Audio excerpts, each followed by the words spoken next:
Hi, and today I'm going to show you how to restring a new yo-yo or replace a string to your old yo-yo. This is going to be the bottom of the string.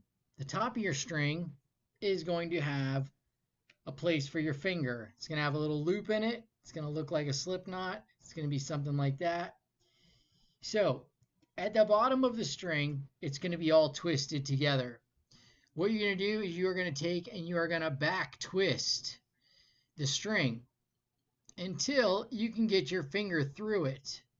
Once you can get your finger through it, you're going to do something like that. And then you're going to take your yo-yo and you're going to put it over one side. So there you have it. Pull it in. Down you go. You can back twist it. You want to make sure you don't get any of these little knots.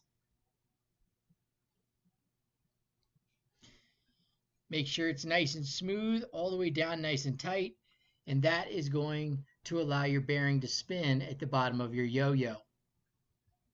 Well, there you have it. How to put on your new string to your new yo-yo or replace an old string to your yo-yo.